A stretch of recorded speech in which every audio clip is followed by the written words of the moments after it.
Whether you're catching a show, betting on red at the roulette table, or relaxing with a little chromotherapy, it seems that life on the world is a dream worthy of envy.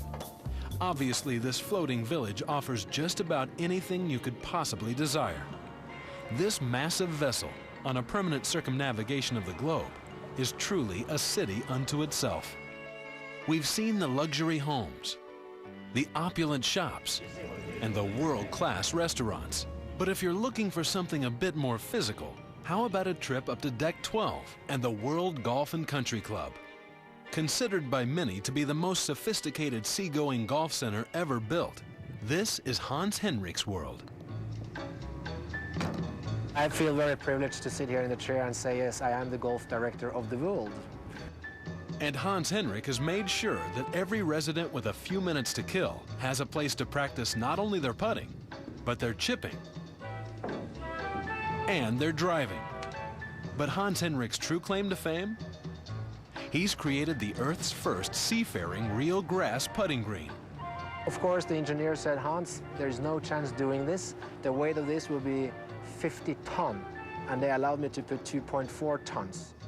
Specially designed for urban rooftop gardens, the grass took 7 months to grow from seed and roots in synthetic perlite soil.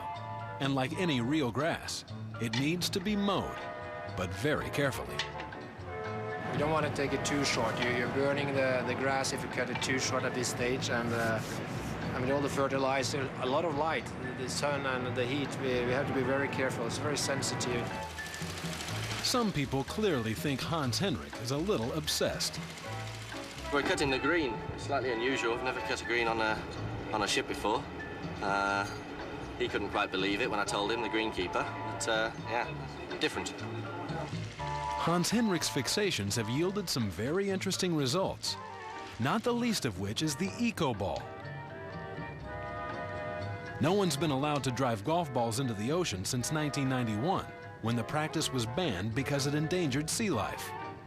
So with this special golf balls that turns into fish food within 48 hours, there's a little secret here. What it actually is a rawhide. Whether not cooperative, the world's one-of-a-kind golf simulator lets you play hundreds of world-class golf courses. Good morning, how are you? But as any avid golfer will point out, real golf happens on dry land. Perfect day for a little round of golf. Exactly. It's probably not surprising that Hans Henrik has thought of everything. So I have prepared the golf itinerary for our guests, our residents, to be able to play golf anywhere where we go. This year alone, Hans Henrik will be taking residents to an amazing 114 of the best golf courses on Earth in 30 countries. The world. This floating city of luxury could not be possible without the hard work and dedication of its loyal captain. He's quite possibly the only person on Earth who can make this claim and mean it. I'm Dag Sævik, and I'm master of the world. This is Captain Sævik's domain, a collection of some of the most futuristic nautical technologies available. We have the latest technology. The layout is also very good, so it makes it very workable, the bridge. This is all we need to turn the ship. It's just this tiny little joystick here. So you can see that the big helm that you had in the old days, where everybody was standing like this, that's not required anymore. This is like, it's better than Pac-Man, I tell you that. Considering the world's precious cargo and its collection of the latest technology, you'd certainly expect it to rely on high-tech electronic charts. But Captain Sævik says no way. Electronic equipment, that's basically computers, and as we all know, computers could go wrong. So actually you have to still keep a full set of the paper charts, and that's where you actually have to draw your courses and plot your position. This is the shallowest area that we have to get through. Meanwhile, while Captain Sævik keeps this floating community on course, deep below decks, far beneath the waterline, Chief Engineer Leif Brestik sneaks us into another off-limits area. My favorite part, it's, I would say, the entire engine room. Everything is new. Everything is clean, no leaks and no oil spill. As clean as these engines are on the outside, they're even cleaner on the inside. In fact, the World by ResidenSea has been called one of the greenest cruise ships ever built. Unlike most ocean-going ships, the World's engines don't burn heavy bunker oil. They burn common truck diesel fuel, resulting in far less pollution.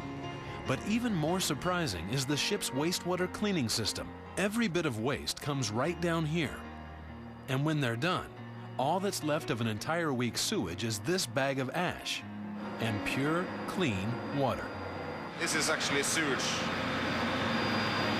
but it's clean.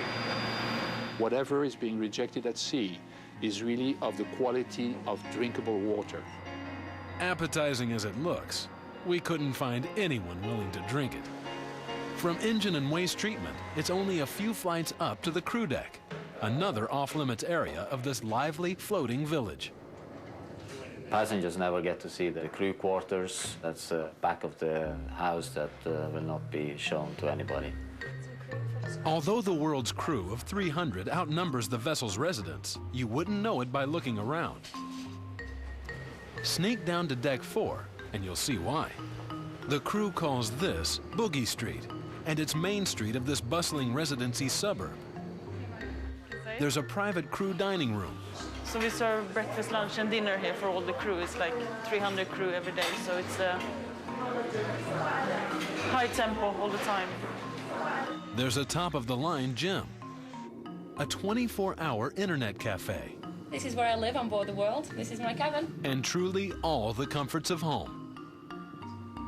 It's actually so nice that some of the crew members even feel guilty. I just hope my wife doesn't know how good it is. For residents and crew members alike, the World offers an amazing new angle on the good life. When we return, find out what happens if our floating town encounters the perfect storm, and sneak a peek at the exotic destinations on the menu on the World by ResidenSea.